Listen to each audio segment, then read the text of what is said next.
I moved into Michael's apartment a month after losing my job at the warehouse. I was 21, had $800 to my name, and was completely out of options. The Craigslist listing advertised an available room with utilities included for $300 a month. It was suspiciously cheap for the area, but I wasn't in a position to be picky. Michael answered the door wearing a white t-shirt and jeans that looked like he'd been wearing them for ages. He was maybe 35 and had the kind of mid-face that could be easily forgotten. The room he showed me was just as unimpressive. It only had a mattress on the floor, a closet with a missing door, and a window facing a brick wall. But at that time, even the bare room had felt like my best option. I agreed to move in the same evening.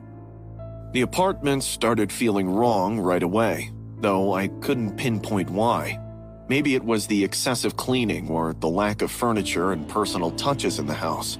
The living room had a single couch, a TV, and completely bare walls. When I asked how long he'd lived there, dude said 5 years, but the place looked like he'd moved in yesterday. That first night, I woke up at around 2 a.m. to a low murmur from somewhere in the apartment. When I looked, Michael was standing in the bathroom with the light on, talking to the mirror. I couldn't hear what he was saying, but his lips were moving, and he kept nodding like the reflection was responding to him. I closed my door quietly and got back into bed, told myself he was on the phone or maybe rehearsing for something. The next morning, by the time I woke up, Michael had already prepared coffee and offered me a cup. While I was drinking it, he grinned and said, "You should watch more quietly next time, Clay." I stared at him, stunned. I don't know what you mean. I stammered. "Last night, when you opened your door, the hinges squeak." He chuckled, taking a sip. "It's fine, though. All of them initially make the same mistakes." "All of who?" I asked, but he'd already gotten up and walked out, humming some old song. The conversation had made me uneasy.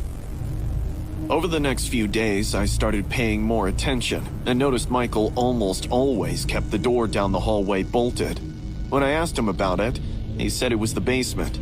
"It has some really personal stuff and is totally off limits. Please, never go down there, okay?" But I'd hear him spend nights down there. I told myself it was none of my business. I was paying rent for a room, and what he did in his basement wasn't my concern. Then, one night, I woke up and heard him unlock the basement door. I lay there in the dark, listening to his footsteps descend. I tossed and turned. At the end, curiosity got the better of me, and I got up. I opened my door and snuck out. The basement door was open, and light was illuminating the staircase.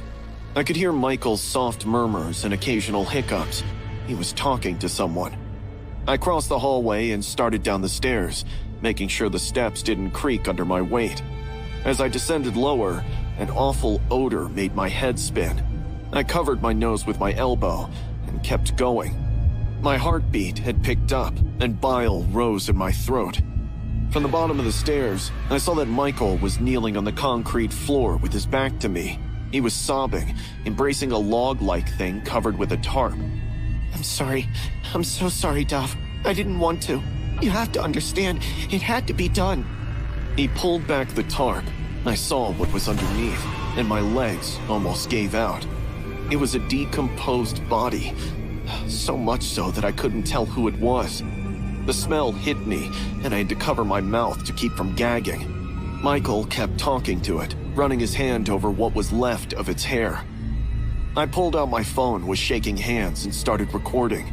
Got maybe 30 seconds of footage before I backed up the stairs as quietly as I could. Somehow, I got into my room and locked the door before I called 911. My heart was hammering so hard I could barely speak. The police arrived within 15 minutes. I met them outside and showed them the video. They went in with their guns drawn. I waited on the sidewalk, expecting to hear shouting or a struggle, but when they brought Michael out 5 minutes later in handcuffs, he wasn't fighting. He was smiling, as if he was relieved. As they walked him past me, he looked right at me and said, "Thank you. I've been needing someone to see." The officers took him to their car. One of them stayed behind to talk to me. They'd found the body was of a man named David, who had been Michael's roommate for a long time. The officer explained that Michael had lost control during a heated argument one night and killed David in a fit. He was dead for months. Michael had kept him in the basement all that time. When they searched the apartment, they found journals filled with pages about his guilt. Michael wanted to turn himself in, but couldn't make himself do it. I desperately wanted someone to find out and force his hand. I just happened to be that someone. It has been a year, and I'm still messed up. I'm crashing back at my parents' place, got a new gig, and I'm talking to a therapist who knows all about this trauma. But I can't shake it. I'm still the kid who went down those stairs. My parents are insisting I get out and live my life, that someday I gotta move on, because they ain't gonna be there for me forever. I tell them that just thinking about getting a new roommate gives me serious anxiety.